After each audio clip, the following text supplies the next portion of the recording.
A cop pulled a gun on a teen holding his baby nephew. He didn't realize the baby's father was a federal judge. A cop pulled a gun on the teen holding his baby nephew, thinking no one would intervene. He didn't realize the baby's father was a federal judge, ready to turn the threat into instant justice. The moment the weapon appeared, the entire scene flipped. Subscribe. If you believe arrogance collapses the instant true authority rises. The moment Leon Merrick stepped onto the smooth tile floor of Valor Transit Plaza, something felt off. It wasn't the weight of the baby carrier strapped to his chest. He was used to Milo's soft, even breaths and the comforting pressure of the infant nestled close to his heart. Nor was it the noise. The plaza was always a chorus of announcements, rolling wheels, and distant conversations. No, this was something else, something unspoken. The lights buzzed overhead, a faint flicker passing across one of the long fluorescent tubes, like the building itself was hesitating. Leon adjusted the strap on his shoulder, shifting Milo slightly, and kept walking. The baby stirred, his tiny mouth twitching in a half-dream, but didn't cry. That was a small blessing. Leon's goal was simple: get home. Judge Adrian Merrick, his older brother, had messaged him an hour ago, asking if Leon could take Milo early. Adrian was called to an unscheduled judicial conference downtown and didn't want Milo stuck waiting in the chambers. Leon had said yes immediately, as always. Watching Milo never felt like a chore. It was a responsibility, one he took seriously. He stepped past the atrium's main column, where tall digital screens listed departures, arrivals, and system updates. Today, the screen glitched. A line of code flashed where bus schedules should have been. Leon frowned but kept moving. The intercom crackled next. A soft voice tried to deliver an announcement, but it repeated midway, echoing slightly and then cut out completely. No one around him seemed to notice, or maybe they were used to ignoring things that didn't directly concern them. Milo shifted. His breath hitched. A small hand pressed against Leon's chest. "You okay, buddy?" Leon whispered, glancing down. Milo didn't open his eyes but tightened his tiny fingers around Leon's collar. The pressure was soft, but it felt like a warning. Leon slowed as he reached the main walkway. Dozens of people moved in all directions, some rolling suitcases, others checking tickets, a few looking rushed, but none alarmed. Yet for Leon, the air was thick, like it had weight. He glanced to his left. That's when he saw the officer. Tall, rigid.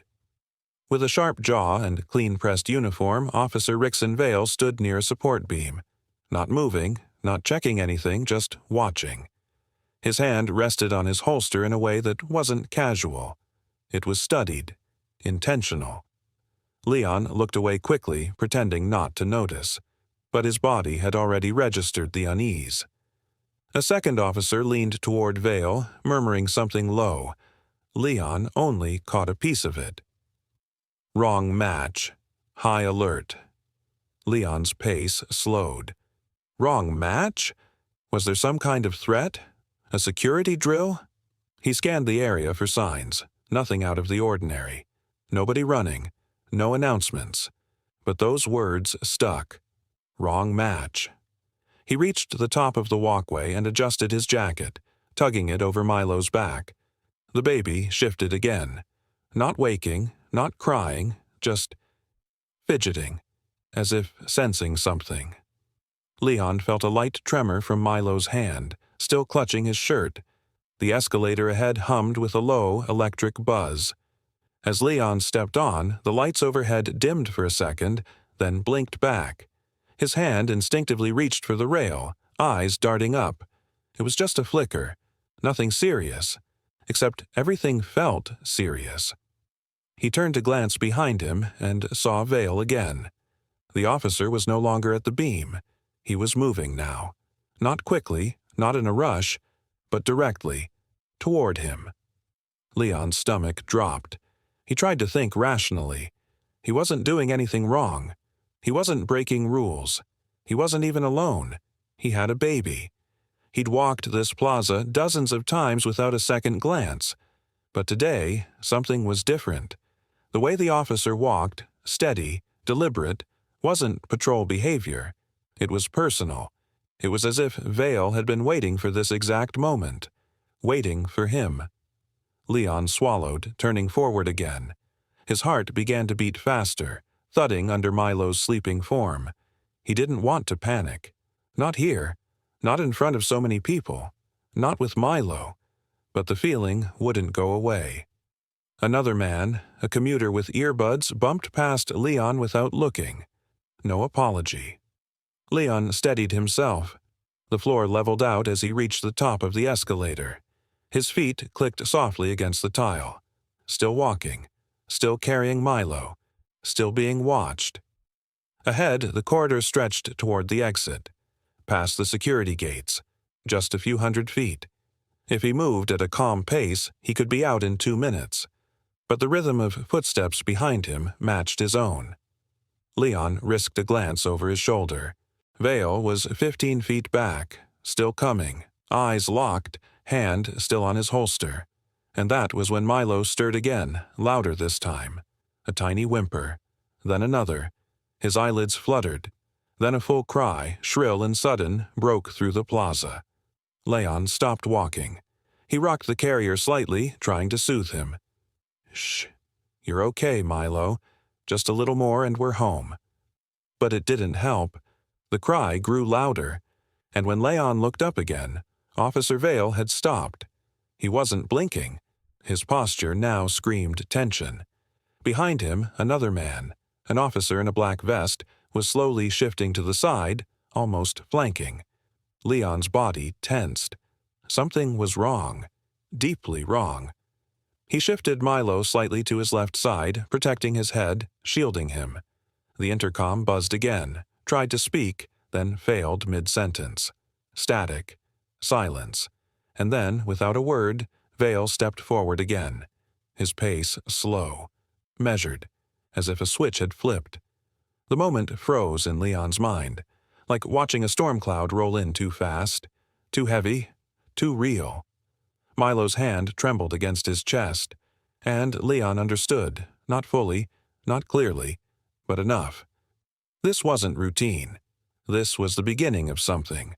The plaza felt like a stage being set for something Leon was not prepared for, and the first shadow of danger slid quietly into place, unnoticed by everyone except Milo, who clutched Leon's shirt with a trembling hand, as if warning him of what was coming next.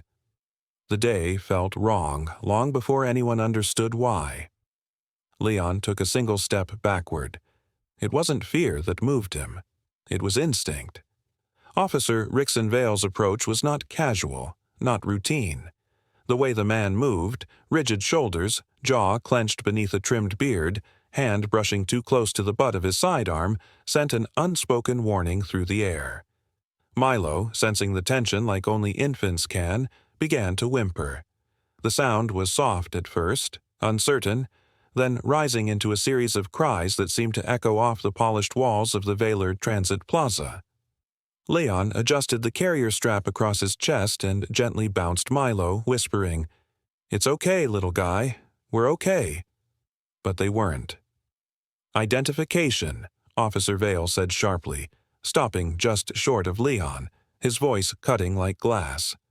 Leon blinked. "Excuse me?"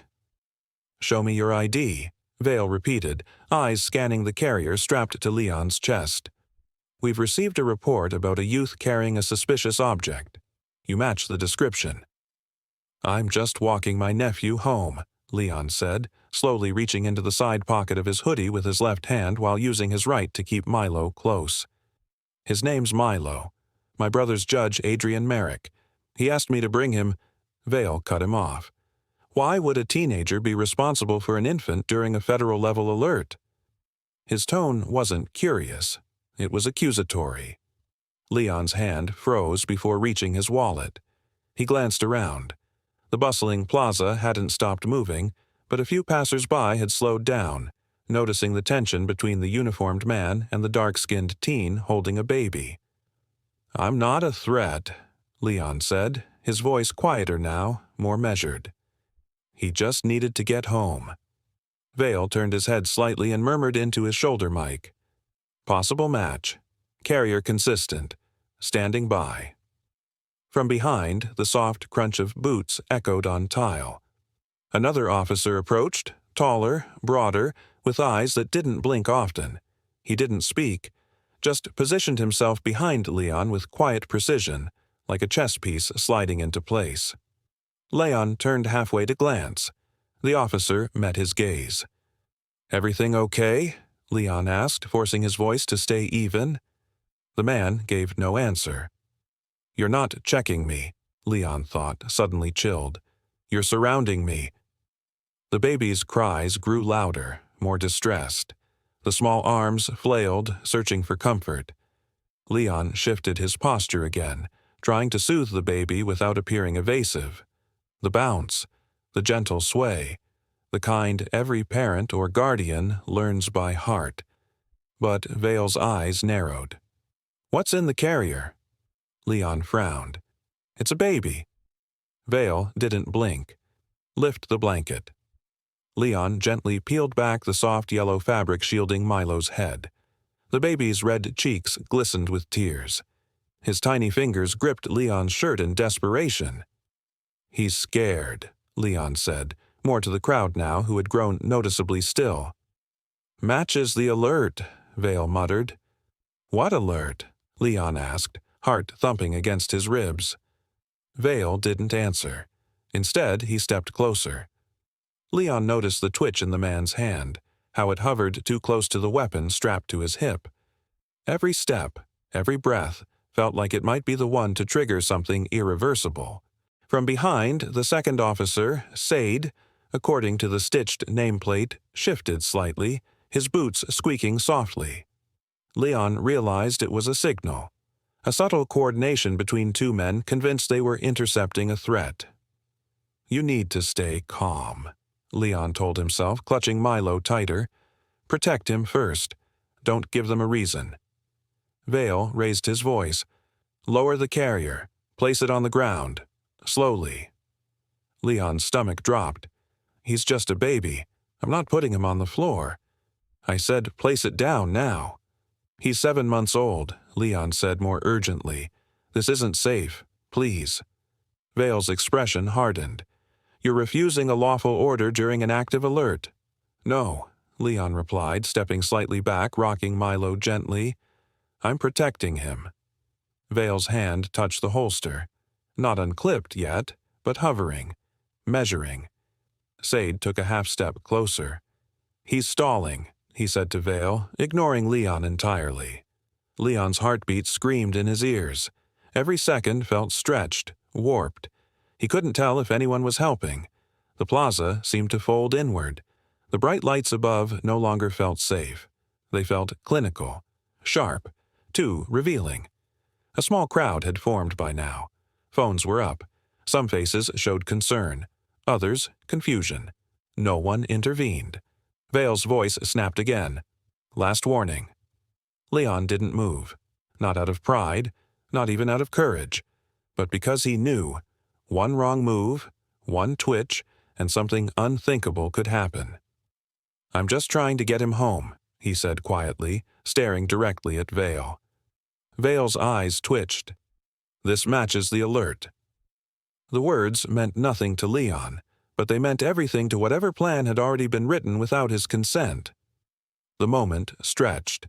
Milo's cries peaked. The air felt charged, fragile on the brink, and in that suspended silence, as if the walls themselves were bracing for a sound no one wanted to hear, a sentence formed in Leon's mind, not his own voice, but something deeper, more ancient. The air tightened around Leon as if the plaza itself sensed the danger unfolding. "Put the baby on the ground. Now." The words cut through the air like a blade. Officer Vale's voice was flat, forceful, with just enough edge to freeze the breath in Leon Merrick's throat. He stared at the man, stunned, as if he hadn't heard correctly. "What?" Leon asked, his voice low, uncertain. His hands were already raised, fingers open to show he held nothing but the baby carrier looped around his shoulders. Inside it, Milo stirred, his tiny body beginning to squirm with rising discomfort. "You heard me," Vale barked. "Place the child on the ground, slowly. We need to inspect the carrier." Leon blinked, not in defiance but disbelief. "He's not. He's a baby," he said, his voice trembling now.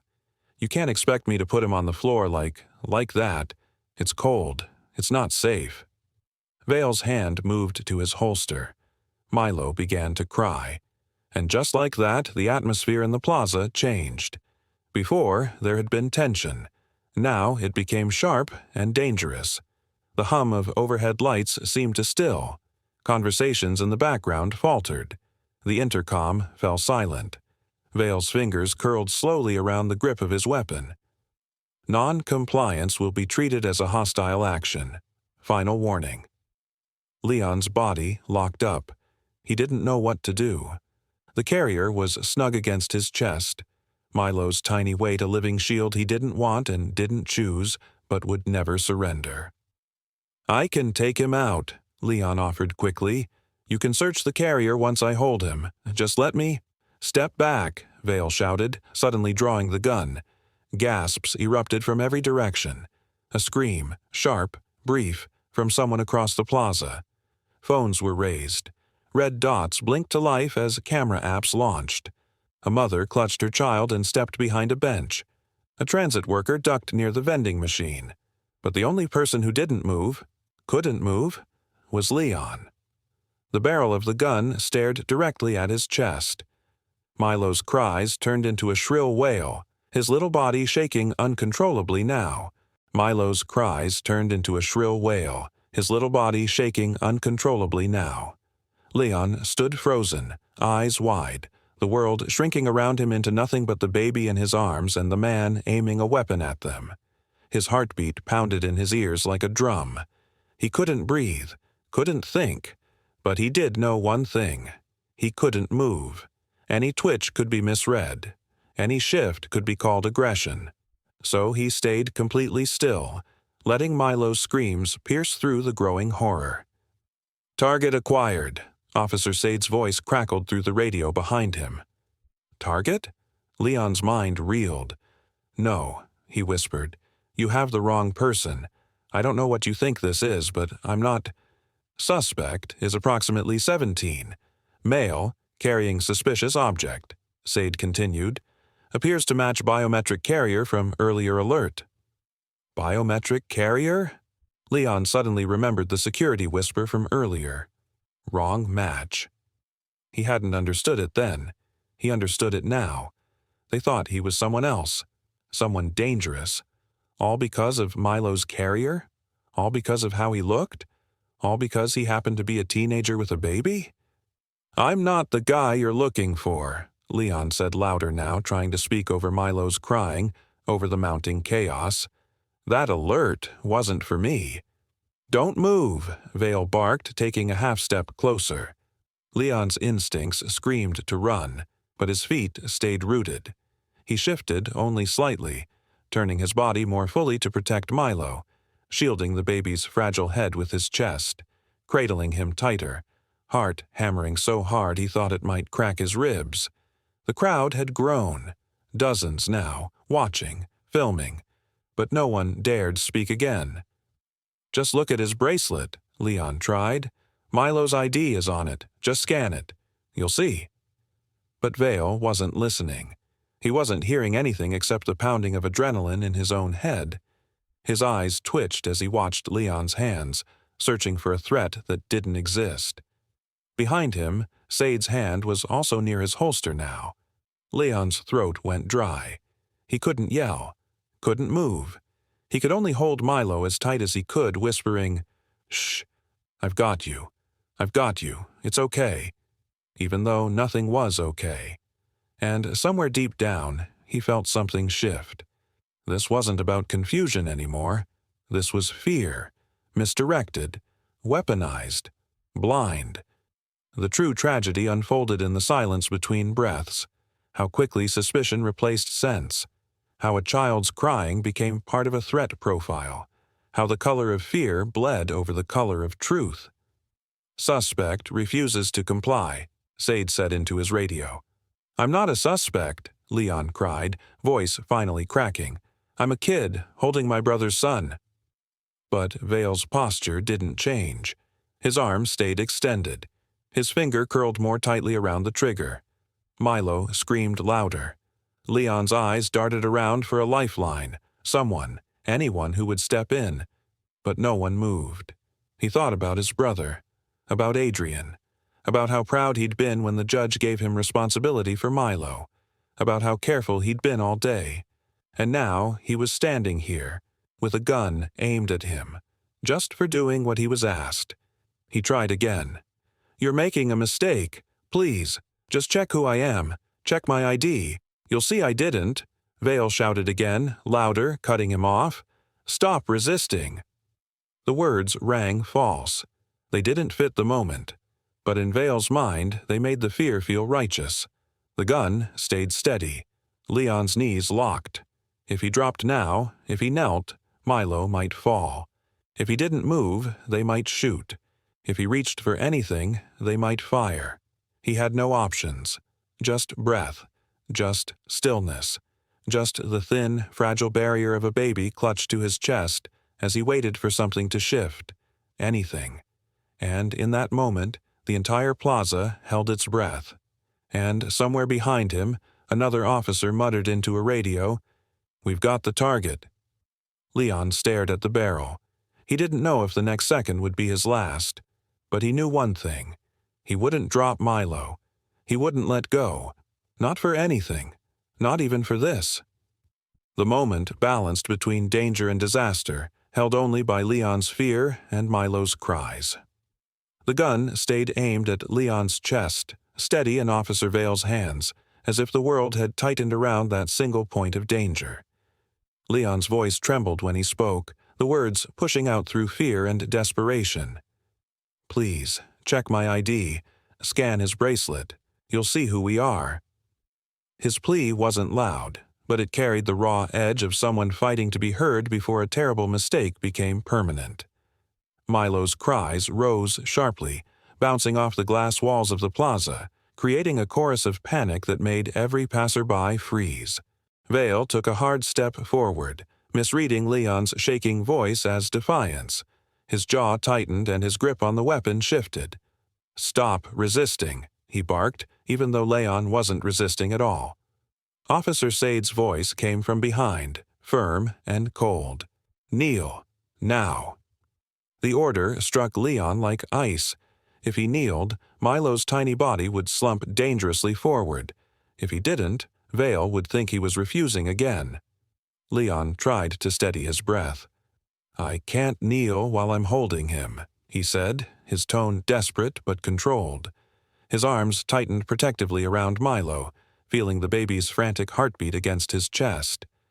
Sade stepped closer, misinterpreting the hesitation as a challenge, and Vale's voice rose sharply, cracking with tension. "He's not complying." The officer's voice shook, not with authority, but with fear pretending to be control. Bystanders began shouting from the sidelines, "Lower the weapon. He's holding a baby."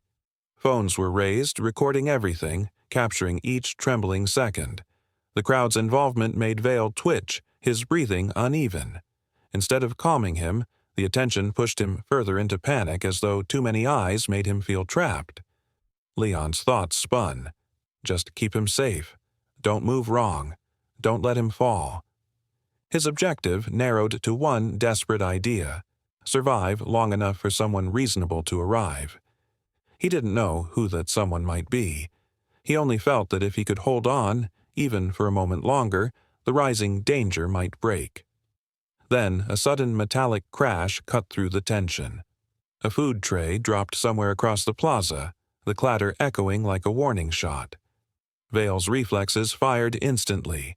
He whipped toward the noise, the gun swinging with him, finger tightening in a way that made Leon's heart stop. Milo jerked in terror, letting out a cry so sharp it felt like it pierced the air. Leon froze, every muscle locked, not daring to shift even a fraction of an inch. He felt the weight of the moment hanging by a thread thinner than breath. One mistake, one panic flick of Vale's hand, and everything would collapse into tragedy. People gasped, ducking instinctively, bracing for what they feared would come next. The air felt electric, ready to snap. And then, through the chaos, a voice cut through, calm, steady, carrying a force that silenced the plaza without shouting. It was a tone that did not beg, did not question, but commanded with absolute authority. The words slid through the tension like a blade cutting through rope. "Put the gun down." Officer Vale's gun remained trained on the 17-year-old, his arm steady but tense, finger hovering too close to the trigger. Leon Merrick didn't dare move. He crouched slightly over his infant nephew Milo, shielding the baby with his body, breathing shallowly, afraid that even a blink might be interpreted as resistance. The plaza's ambient noise had fallen into a surreal silence. No more announcements, no foot traffic, no chatter. Just the high-pitched whine of tension pressed against time. "Officer Vale," a voice called out, not loud but sharp, level, and terrifyingly certain. "Step away from my brother." It wasn't a scream, nor a plea. It was a command. The sound sliced through the stagnant air like a verdict delivered mid-sentence. Vale's hand didn't move at first, but his eyes twitched, just enough to betray confusion. Sade looked up from his radio, uncertain whether he'd misheard. Leon's head snapped up, heart pounding, eyes locking onto the man emerging from the opposite end of the plaza with the stride of someone who had already calculated the consequences. Black overcoat, courtroom ID badge clipped just high enough to be seen, shoes clicking with controlled urgency against the polished tile. The crowd parted instinctively, some recognizing him before he said another word. Others simply felt the shift in gravity as he approached. Judge Adrian Merrick didn't slow down. He didn't yell. He simply walked until the space between them evaporated. "That infant is my son," Adrian said clearly, his voice carrying the full weight of judicial authority without ever rising. "You've just pointed a firearm at a minor, in full view of witnesses, with no lawful cause." Vale flinched, just slightly, and lowered the muzzle by a few inches, but he didn't holster the weapon. His eyes darted sideways toward Sade, who seemed frozen mid-decision. "This is a secured situation," Vale replied, though his voice had lost its earlier edge. "We're responding to an alert. Possible youth accomplice, suspicious object." Adrian didn't blink. He stopped precisely 3 feet from the drawn gun and slowly raised his phone. His hand was steady. His expression was unreadable. "This plaza is under full city surveillance," he said. "I already have the feed. I watched you draw your weapon. I watched you ignore a verbal ID and an infant's identification band. If you don't holster that weapon in the next 5 seconds, I will have you removed under Judiciary Override Code 147B. No one moved. The weight of those numbers meant nothing to the crowd, but Vale's face betrayed instant recognition. The override code wasn't a bluff. It was a rarely invoked judiciary provision, used only in incidents where civilian safety had been compromised by armed overreach in federally monitored locations. If Merrick triggered it, Vale wouldn't just be removed from the scene. He'd be disarmed, detained, and interrogated before his shift ended. Vale's lips tightened. His fingers reluctantly released the gun's grip. The weapon sank back into its holster with a reluctant click, but no one exhaled. Leon remained crouched, body trembling with adrenaline, still shielding Milo. The baby whimpered softly now, not understanding what had changed, only sensing that the air had shifted again. "Backup is on the way," Vale warned quietly, as if grasping for some last fragment of authority. "My team's coming to secure the—" "They won't be your team," Adrian interrupted. His voice never wavered. "Not today." There was a flicker in Vale's eyes, not fear exactly, but the dawning realization that the story he thought he was part of had a different author entirely. Then Adrian stepped forward, angled his body slightly to block Leon from Vale's view, and placed his hand on his brother's shoulder. "You're safe now," he said without turning. His touch was firm, not soft, not fragile, just certain. Around them, the phones kept recording. The whispers continued, but none of it mattered as much as what Adrian said next. This wasn't just a mistake. It was the moment the hunter stepped into his own trap. Officer Rickson Vale's stance shifts, his weapon still trembling in his grip as if deciding whether to obey fear or logic. But the command rings out again. Calm, firm, absolute. "Put the gun down." Judge Adrian Merrick's voice slices through the tension like a courtroom gavel. Vale blinks as if waking from a trance. For a beat, everything stalls, the echo of the last words still hanging in the air, the baby's cries softening slightly, the crowd holding its breath. Then, as though releasing a long-held breath, Vale slowly lowers his weapon. Not holstering it, just lowering it, like a man caught between defiance and dread. Leon doesn't move.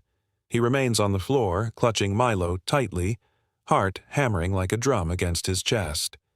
His fingers tremble as they press gently over the baby's back. The instinct to protect remains stronger than the command to breathe. Adrian approaches with deliberate steps, his shoes echoing sharply across the polished tile floor of the plaza. The black overcoat sways lightly as he kneels beside Leon. "It's me," Adrian says softly, his hand resting on his brother's shoulder. "He's safe now." Leon looks up, eyes wide, haunted, like someone pulled from the edge of a cliff. He pointed it at us. At Milo." "I know," Adrian replies, nodding once. "I saw everything." Milo stirs in Leon's arms, sniffling but no longer wailing. The presence of his father seems to settle something deep in the infant's spirit, a sense that whatever darkness had crept into the plaza is retreating. But the momentary relief is shattered by the cold click of a radio. Officer Drenner Sade hasn't moved. His eyes flick between Vale and Adrian, calculating. His fingers still press the button on his radio. "We're still active," he mutters. "Suspect in custody." "Stand down," Adrian says without looking at him. Sade doesn't respond. Then, from the northeast stairwell, footsteps thunder, a synchronized rhythm of boots hitting metal. 4 men in plain clothes emerge, their jackets light, their postures deliberate, their badges flashing silver under the sterile lighting. One of them raises his voice as he steps forward. "Department of Civil Enforcement, Internal Oversight Division. Officers, you're being relieved of duty, effective immediately." Vale turns sharply. "Relieved? This is an active—" "No longer your scene," the agent cuts in, flipping open a document wallet with a federal seal. "We've reviewed plaza surveillance. You're to surrender your radios, weapons, and badges pending internal inquiry." Sade stiffens. "Under what authority?" Another agent steps beside him. "Federal Judiciary Alert initiated under Code 147B. Triggered by a federal judge present on site. Your direct escalation target, in fact." The agent gestures toward Adrian without fanfare.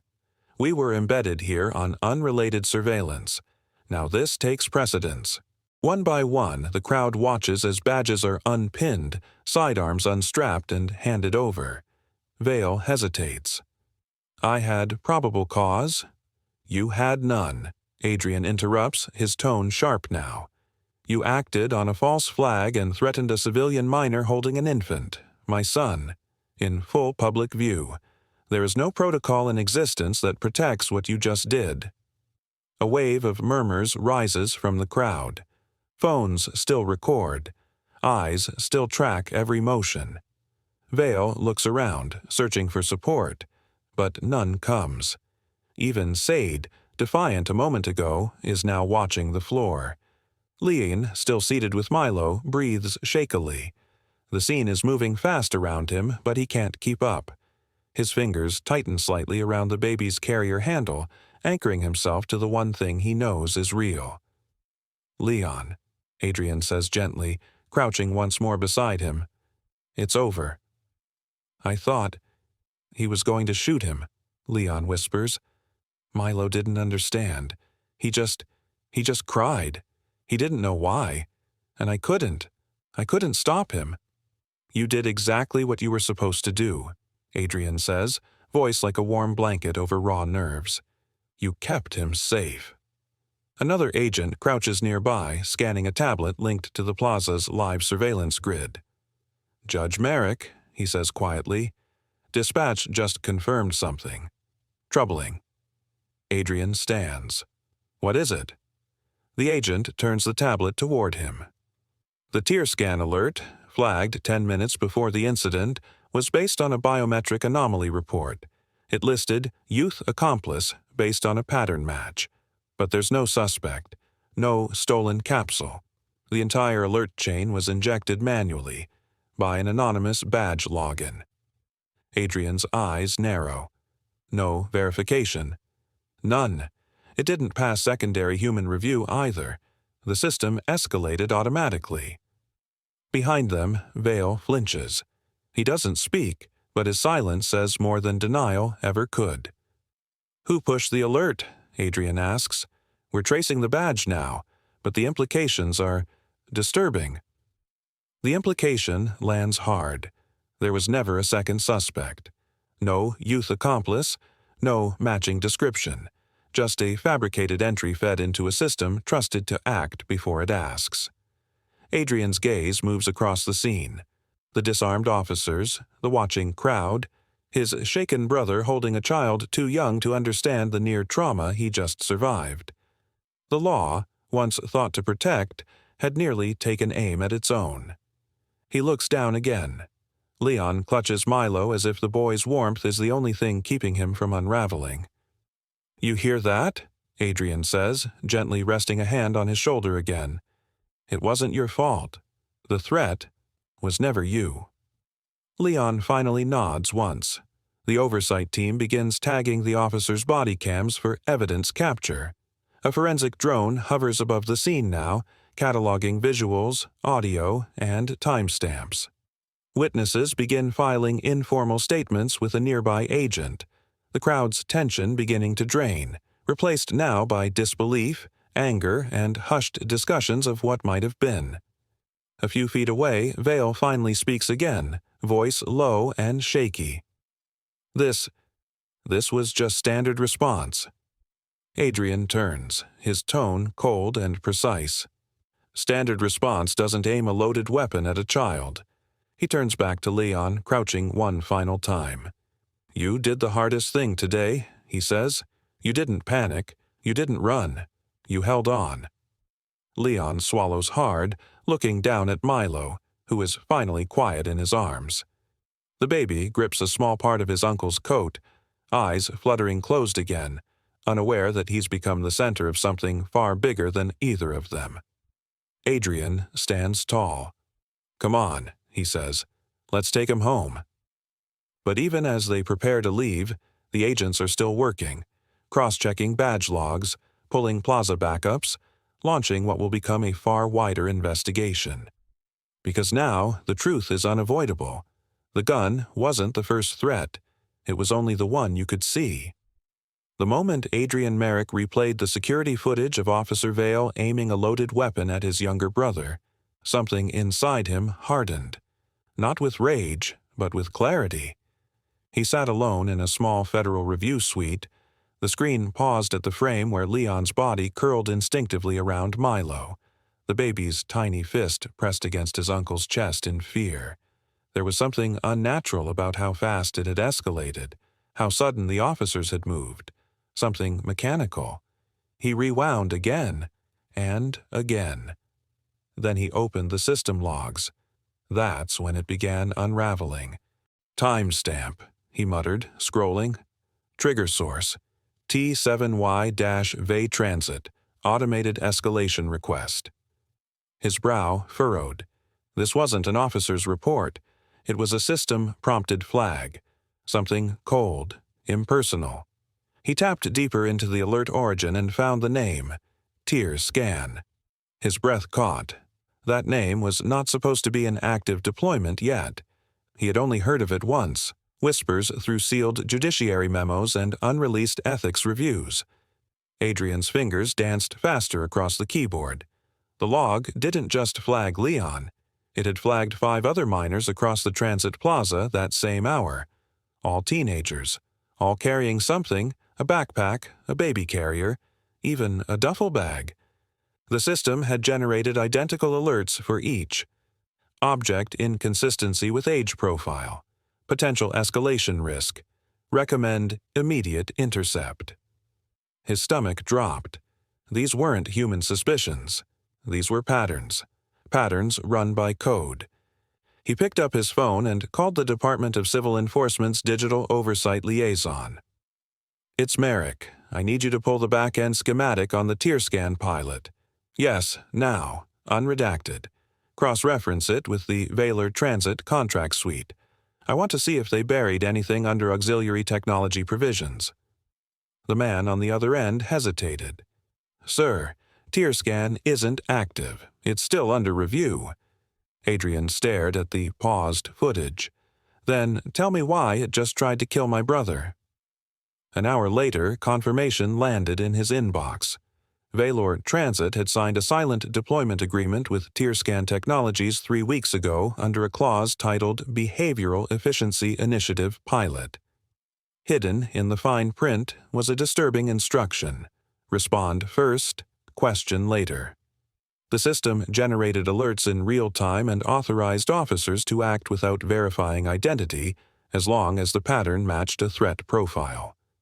Leon had matched the pattern, not the person, not the threat, just the pattern.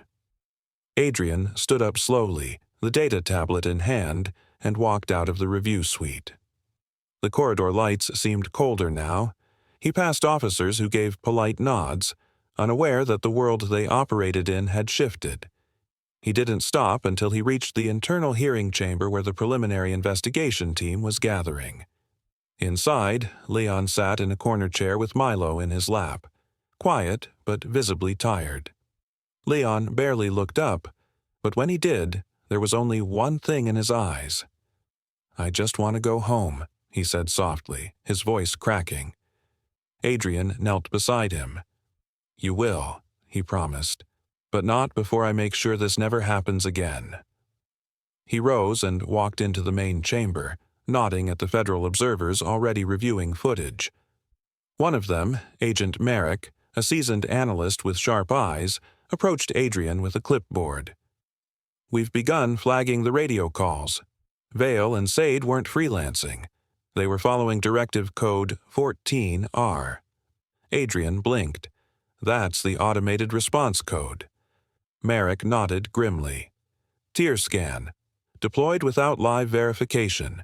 Predictive AI mapping behavioral outliers based on age, body language, and carried objects." "You're telling me the system predicted my teenage brother, holding his infant son, was a threat?" Merrick didn't blink. "It's worse. The system didn't predict a threat. It calculated the probability that others might feel threatened. It flagged him as a possible trigger point, not because of anything he did, but because of how he looked while doing something unexpected." The pieces locked into place. The officers weren't reacting to a person. They were reacting to an output: numbers, heat maps, risk profiles. Adrian's voice was low, deadly calm. "Get me the contract, the signatures. I want a full accountability trail." Merrick leaned closer. "Already working on it. But Merrick, this goes deeper than just Valor. TearScan has provisional contracts pending in 6 other states. If this doesn't stop here, it won't stop at all." Adrian walked back to the screen, replaying the moment once more. Leon's steady hands, Milo's panicked cry, the cold barrel of a gun between them. He made a decision right then, sharp and irrevocable. He would file for emergency legal review within the hour. No system, no matter how sophisticated, had the right to create terror out of routine. As he left the chamber, the corridor outside hummed with quiet motion. Officers passed, cameras flickered, and security lights pulsed with digital rhythm.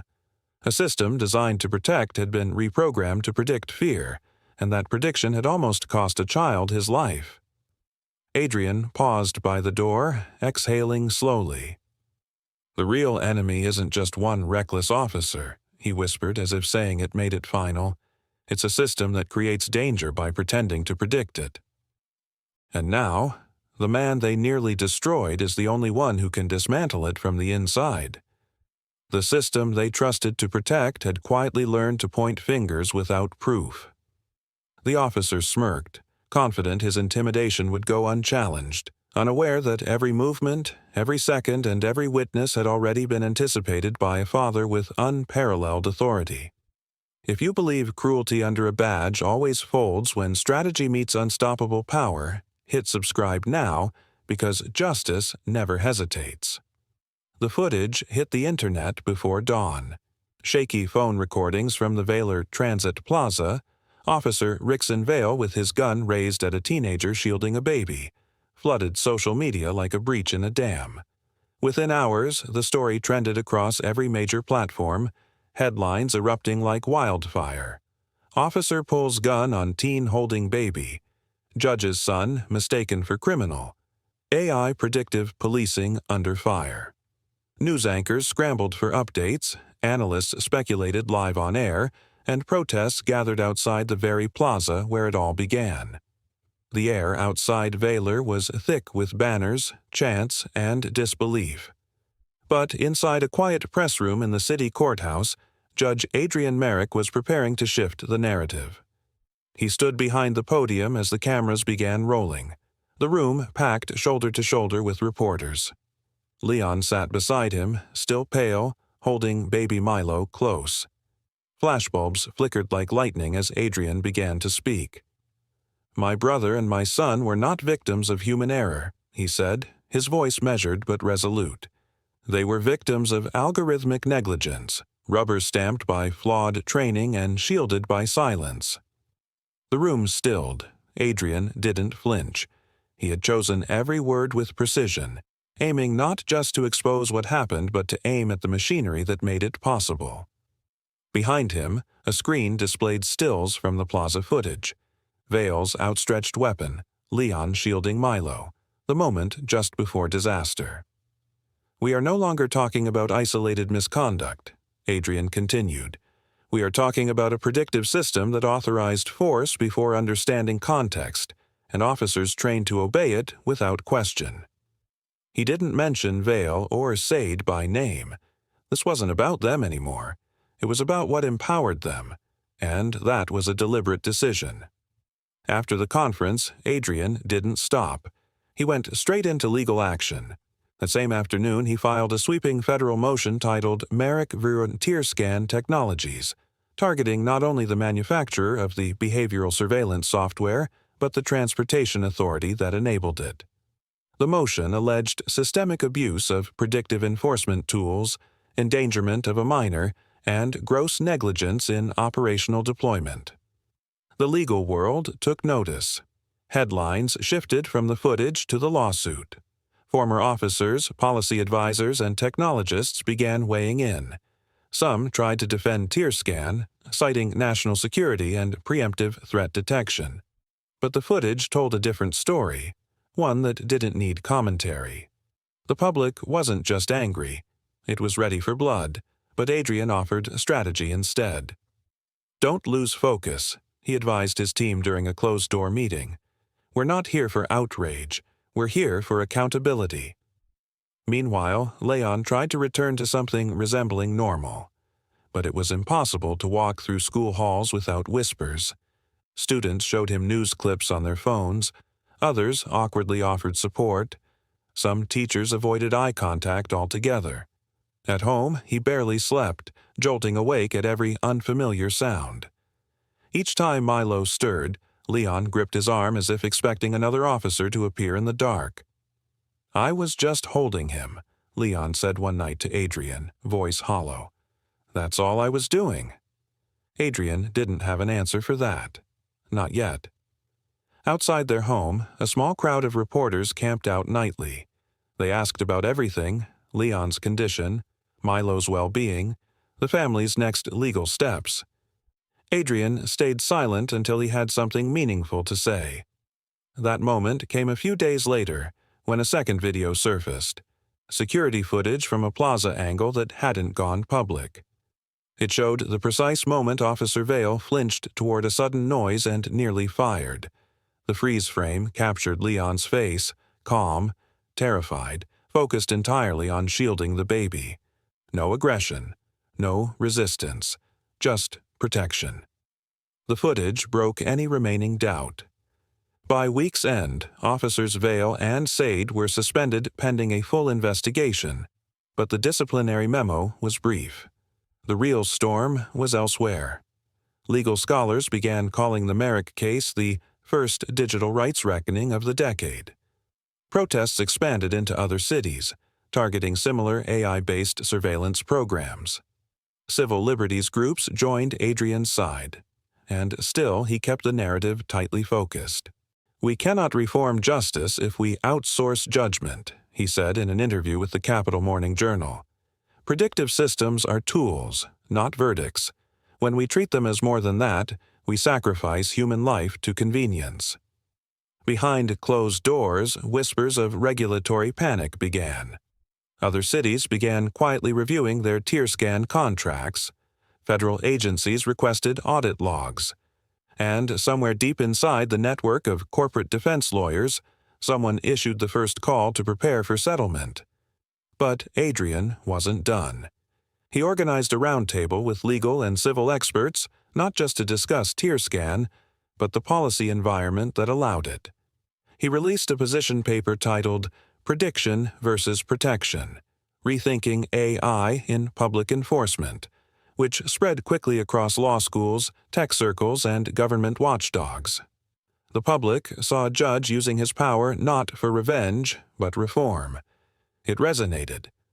Leon, meanwhile, kept his distance from the spotlight. He spoke only once during a brief school assembly where students honored him for his bravery. He didn't say much, just a simple line. "I didn't want to be brave. I just wanted to keep Milo safe." That sentence was quoted everywhere. As Adrian prepared for the preliminary hearings of his legal motion, he knew this wasn't just a fight about one moment in a plaza. It was about what came next. A turning point. A warning shot to every system that tried to replace discernment with data. And as footage of the incident continued to loop on national broadcasts, Adrian's words from the press conference echoed louder and louder in every courtroom, classroom, and city square across the country.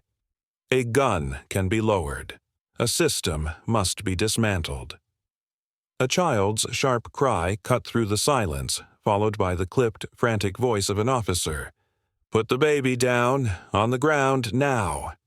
Then came the tremble in Leon's voice, almost inaudible. "He's just a baby. Please." The audio stopped. Not a breath moved in the packed hearing room. Behind the long mahogany table, Judge Adrian Merrick stood motionless, his hand resting lightly on the playback control as if daring someone to speak first. In the gallery, Leon sat holding Milo, now asleep against his chest, but the boy's jaw was tense, his eyes focused forward. He had already lived this moment. Now the world would be forced to. Adrian's voice broke the silence, steady but edged with something colder than outrage, conviction. "That was the moment my brother, a 17-year-old boy, was told to drop an infant on a public floor, while two armed officers escalated a non-threat into a near-fatal event." He paused, scanning the faces of the Judiciary Committee. He had done nothing wrong.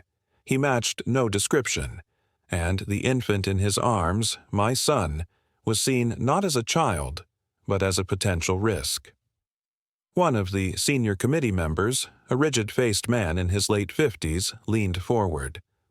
"Judge Merrick, are you suggesting the officers were operating under faulty data?" Adrian didn't answer immediately. Instead, he turned to the large screen behind him. With a gesture, he brought up a new slide. A grid of data points, each marked with red, yellow, or green indicators. The title read, "Tear Scan Flagged Alerts, 90-Day Aggregate Overview." "In the 3 months leading up to the incident," Adrian began, Valor Transit Plaza recorded 682 tear scan behavioral alerts. Of those, 87% involved individuals under the age of 21. 72% resulted in false positives. And in 41% of those cases, some form of force escalation occurred, usually against minors or individuals in care roles such as older siblings or non-parental guardians. A quiet stir swept the room. Some leaned closer to their screens. Others shifted uncomfortably in their seats. Adrian advanced the slide again, this time, showing a single blinking alert from the day of the incident. It showed an overhead map of the plaza, Leon's position marked by a neutral blue dot. "This is the alert that triggered the confrontation," Adrian explained. "It was not generated by an officer. It was not reviewed by a human. It was generated by a predictive enforcement algorithm known as tear scan, an unregulated, experimental tool approved only under an obscure provision in the Transit Oversight Statute. It does not verify threat level. It verifies behavior patterns, gestures, postures, object movement, and it considers infant carriers as concealment risks under certain lighting conditions." Gasps. Adrian continued, his tone low but sharp. "My brother matched nothing but the angle of his arm while rocking a restless infant. That's it. No bag, no signal, no context." One of the committee members interjected. "Are you saying the system functioned exactly as it was designed?" "That," Adrian said, "is the final twist." He walked forward slightly, voice clear. "Tear scan did not fail. It performed exactly according to its programming, except the programming itself was flawed, deeply, dangerously, and entirely devoid of human judgment." He let the silence breathe, then pressed a final button. A still frame from the plaza footage appeared. Leon, frozen mid-motion, one arm wrapped protectively around Milo while a gun was trained inches from his chest. "My son may never remember what happened that day," Adrian said, turning fully toward the panel. His hands were now behind his back, posture straight, eyes steady. "But my brother will never forget what he had to do to keep him safe." The plaza had gone quiet, but the storm it birthed was only beginning. Within 72 hours of the incident, the tear scan pilot program was suspended. Not paused, not reviewed, suspended. The order came down from the Federal Oversight Committee itself, issued just after midnight. Transit authorities arrived before dawn to disable the system, the eerie glow of its monitors dimming one by one, as if the building was finally exhaling. But outside, the air remained charged with consequence. In a polished conference room 2 floors above the plaza where it all began, Judge Adrian Merrick stood at the head of a long table, sleeves rolled up, tie slightly askew, eyes fixed on a digital dossier glowing across the screen. The emergency injunction he had filed hours after the gun was lowered had not only passed, it had ignited a chain reaction. He read through the language again, making sure every line would hold under scrutiny. "No law enforcement body shall respond to, act upon, or detain civilians solely based on non-human generated alerts without live human verification and full accountability logs traceable in real time." He didn't blink, he just hit send. Downstairs, officers Rixenvale and Drenner-Sade were escorted out of the plaza, not in cuffs, but stripped of badge, weapon, and radio. The body cameras that once served as protection now hung lifeless, sealed in evidence bags for forensic review. Vale didn't speak. Sade muttered something about just following protocol, but the agents beside him didn't reply. Protocol had failed, and in its failure exposed the rot. Meanwhile, Leon couldn't bring himself to step outside. He stood in the hallway of their home, Milo cradled quietly in his arms, the baby's head nestled against his chest. Every time Leon closed his eyes, he saw the barrel of a gun hovering inches from the infant's face. He saw the trembling hand, heard the order, felt the weight of 1,000 eyes. Adrian entered the room softly. "Doors open, Leon. "Fresh air might help," he offered, voice gentle. Leon didn't look away from the wall. "It's not the air I'm afraid of." Adrian's heart cracked just slightly. He walked closer and rested a hand on his brother's shoulder, then slowly reached out for Milo. The baby stirred, blinked, then reached back toward his uncle with that quiet, trusting giggle that only a child untouched by memory can offer. Leon exhaled shakily. "They thought I was a threat because of a carrier," he whispered. "They were ready to kill a baby over a shape." "No," Adrian said firmly. "They were ready because they stopped asking questions. And now we make sure that never happens again." Later that week, Adrian met with a federal trauma specialist. He didn't request a security detail, he requested counseling. Leon was enrolled in a recovery program for public incident exposure, one designed not just for witnesses but for survivors, because that's what he was. Survivors don't always bleed. Sometimes they just wake up gasping from a sound that isn't there anymore. While Leon sat through his first session, Adrian prepared something far more permanent, a new judiciary proposal. He named it the Infant Safety Act. Its core was simple, brutal in its clarity. No enforcement operation, civil, private, or federal, could escalate force in the presence of a minor without immediate de-escalation safeguards. If an infant or child was present, the standard shifted from suspicion to sanctuary. The act would require specialized training for every officer in public zones, real-time supervision, and mandatory reporting if force was ever initiated near a child. It would also make the Plaza incident, Leon and Milo's moment, the last of its kind. Across the country, the story continued to unfold. Civil liberties attorneys cited the Plaza footage in multiple filings. Public outrage remained steady, but it was no longer just about one family. It was about the system that allowed a teenager holding a baby to be mistaken for a threat. Advocacy groups began using Milo's name in petitions. Graphics of Leon shielding him circulated in news coverage, his trembling hands wrapped protectively around the future he was still too young to carry alone. Adrian watched it all in silence, never letting the noise distract him from the work. One evening, as the wind rustled through the porch blinds and the house settled into quiet, Leon stepped out onto the balcony. Milo had finally fallen asleep. Adrian joined him a moment later, leaning against the railing, coffee mug in hand. Leon's voice was low. "I don't want to be scared anymore." "You won't be," Adrian said. "You lived through something most people wouldn't know how to survive." Leon looked over. "You think what I did mattered?" Adrian didn't answer right away. He simply turned, met his brother's eyes, and nodded. "It mattered more than anything I'll ever write."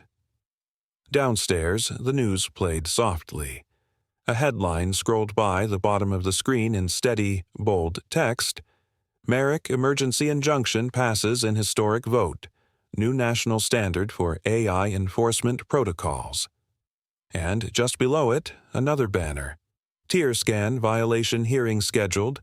Officers formally charged." But Adrian wasn't watching the screen. He was watching Leon slowly straighten his shoulders, take one breath deeper than the last, and step forward into whatever came next. For all the policy, all the law, all the noise, it was this moment that mattered most. He turned back toward the crib where Milo slept soundly, tiny fists curled under his chin, unaware that his cries had changed a nation. Justice is not only served in court, it is secured when no child becomes collateral in a system's mistake. The envelope was cream-colored, thick and unassuming, resting neatly on the Merrick family's front porch, tucked just beneath the welcome mat as if whoever left it didn't want it seen but needed it found. Leon spotted it first, his arms full with a fussy Milo just returned from the clinic. He bent down, easing the toddler to one side, and picked it up.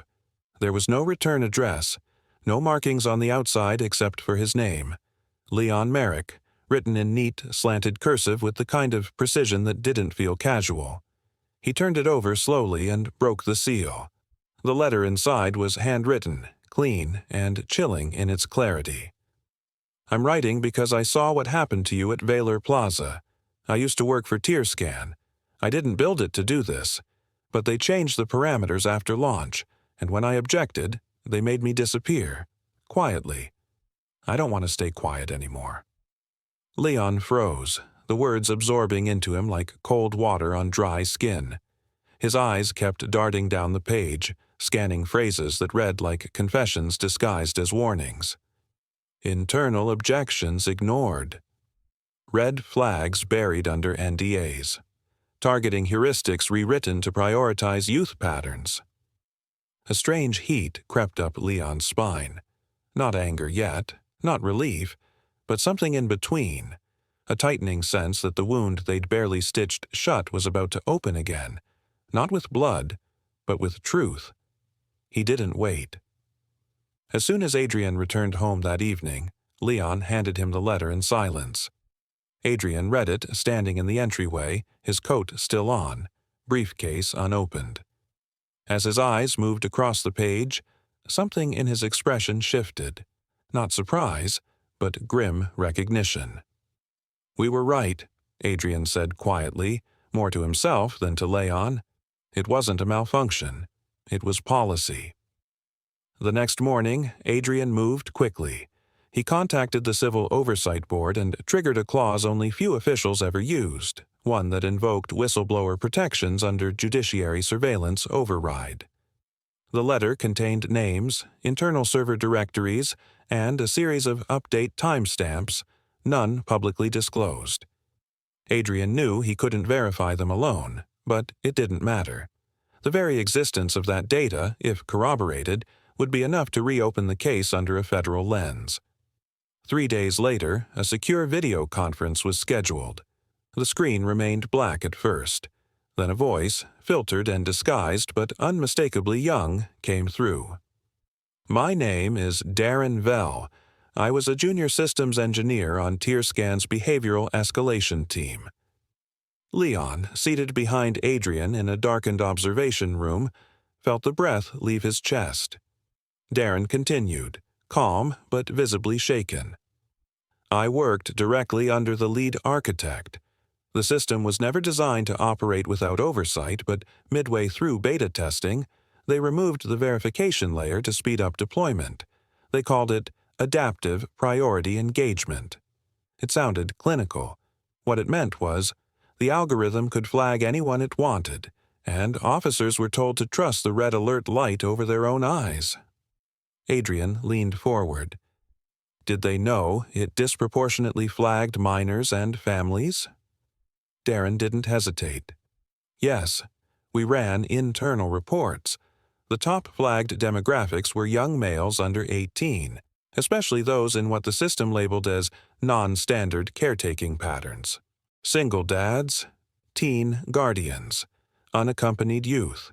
We warned them this would skew toward racial and behavioral bias, especially in public transport environments. But the results were dismissed." He took a breath, steadying his voice. The system was used to hunt profiles, not to protect people.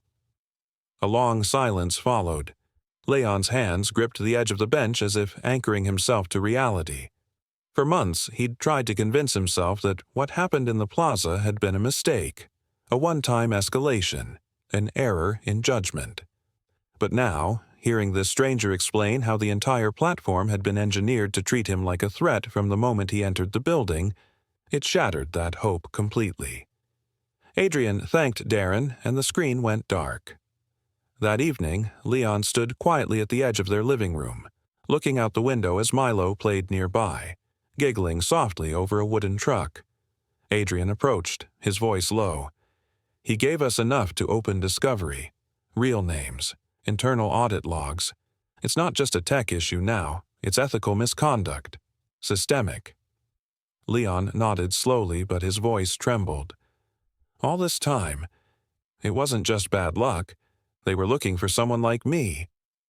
Adrian placed a hand on his brother's shoulder, firm and steady. "And now, they'll have to answer for it." Leon didn't reply. He couldn't.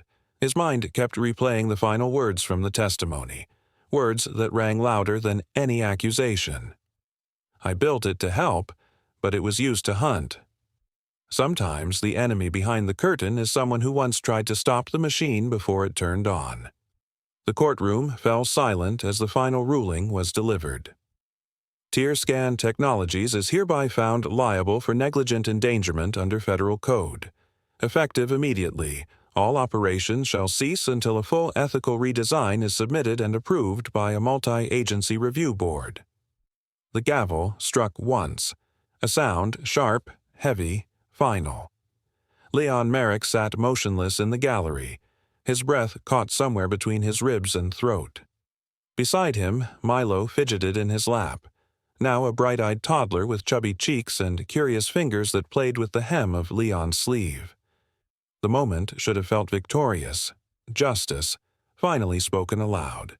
But to Leon, it felt like breathing after nearly drowning. Necessary, but not relieving. Judge Adrian Merrick remained upright as ever, not flinching at the ruling. He offered only a slow exhale and a single nod, as though the weight of the case had finally shifted from his shoulders to the record books. Around them, journalists whispered, typing fast. Cameras clicked. And yet all Leon could hear was the memory of the officer shouting at him, the baby in his arms screaming in fear, and the trigger finger that had trembled too close to ending it all. The aftermath came quickly. Within days, federal enforcement delivered sweeping notices to all active agencies partnered with TearScan. Transit authorities scrambled to suspend contracts. Algorithms once praised for precision targeting were now cited in hearings as examples of dangerous overreach. The Merrick precedent, as it came to be known, would be studied for years, a legal milestone where digital ethics and public safety collided and changed forever. Leon tried to settle into normal life.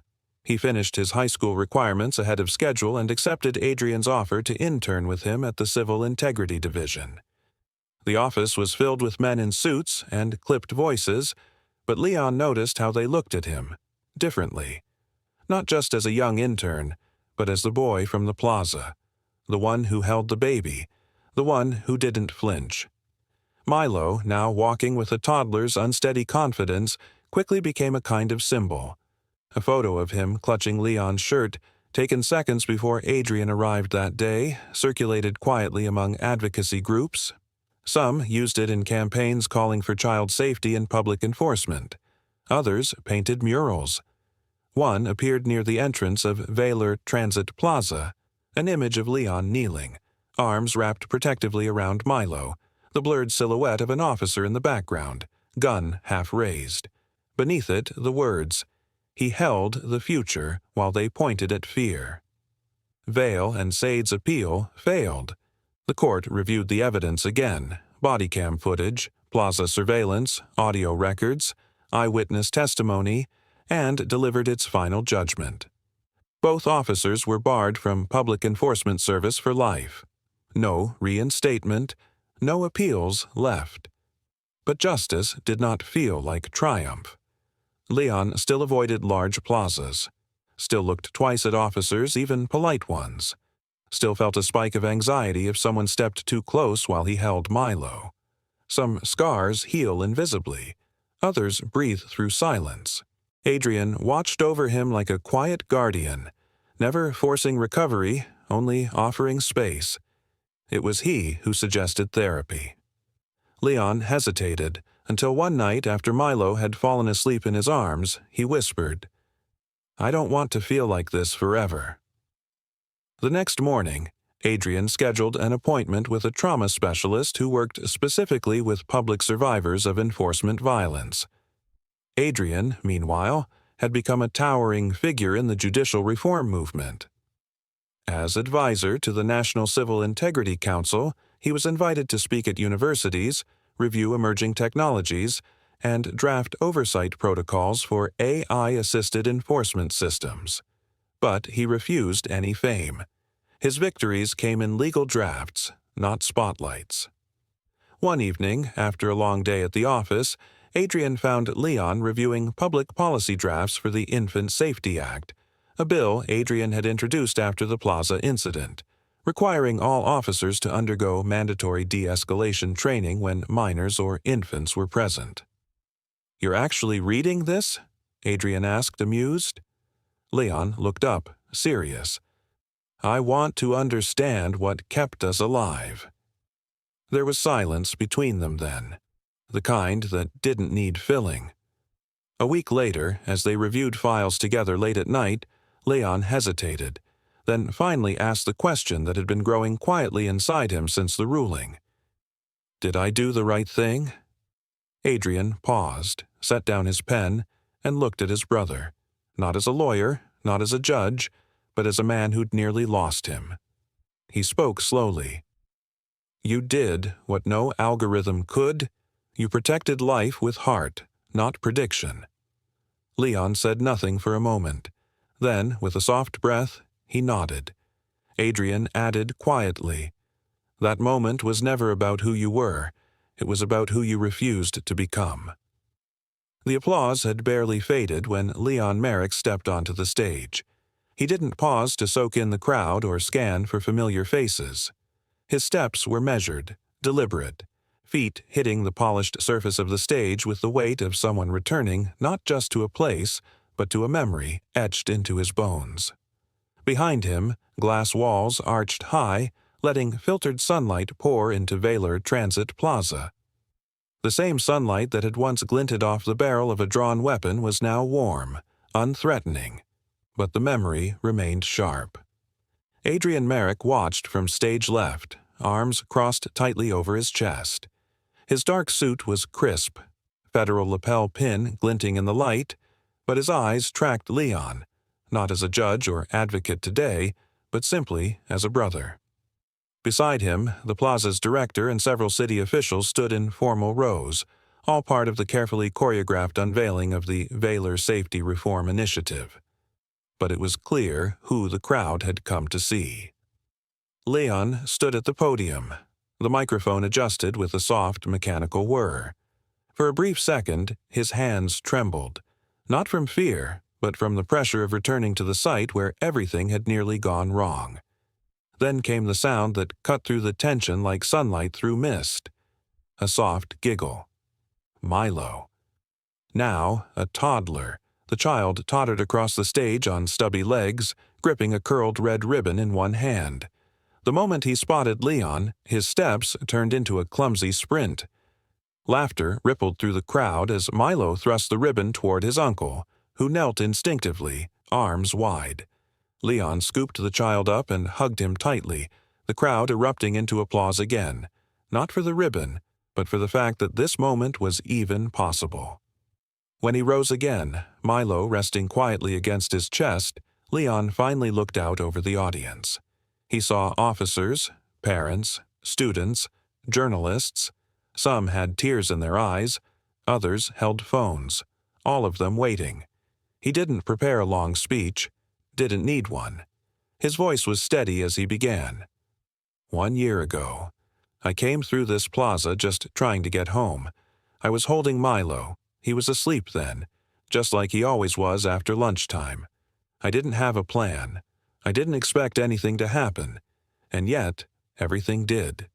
He paused, not for drama, but because the memory struck hard and clean. I was told I was a threat. I was told the way I held a baby looked suspicious. I was told not to move, even though the only thing I was holding was my brother's son.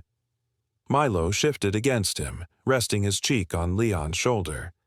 And somehow, because of an error in a system, because of a button someone pressed and another person didn't question, I had a gun pointed at me before anyone ever asked my name. Silence. I don't talk about that day because I want sympathy, Leon continued. I talk about it because I want change, and we got that. He looked over at Adrian, whose gaze didn't waver. This plaza isn't the same. The systems are different. The rules are clearer. The officers you see here today have gone through training that didn't exist before, and no predictive alert will ever be acted on again without a real person, someone accountable, making the call. A low hum of agreement spread through the crowd. Leon turned slightly, looking upward. The sunlight poured down through the massive glass roof. It was no longer harsh. It was calm. He remembered for a moment what it had looked like a year ago, how the light had danced on Vale's sidearm, how he'd used his own body to shield Milo, how he wasn't sure if either of them would survive. He blinked the image away. What happened here could have ended differently, Leon said, voice now lower but no less clear.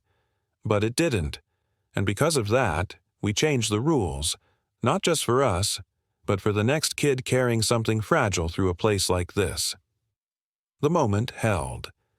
A quiet nod rippled through the crowd. Adrian stepped forward, resting a hand briefly on Leon's back, not to interrupt, but to anchor. As people began to disperse, some quietly, others with a buzz of hopeful chatter, Leon remained still. He turned his head back once more and looked up at the sky, framed perfectly by the arched roof above. The same sunlight he feared a year ago now shone like a quiet promise. Some days try to break you, but others rebuild you in ways you never expected. Seconds later, the federal judge intervened, neutralizing the threat and leaving the cop frozen in disbelief. The teen and baby were safe, and the cabin witnessed authority enforced with precision. If you believe real power strikes decisively, with preparation and unyielding force, subscribe now, because justice always lands first. Disclaimer: the story you just watched is fictional. It highlights abuse of authority, racism, and the power of justice when those in positions of trust are confronted. Its purpose is to raise awareness, inspire empathy, and encourage reflection on accountability, integrity, and equality under the law.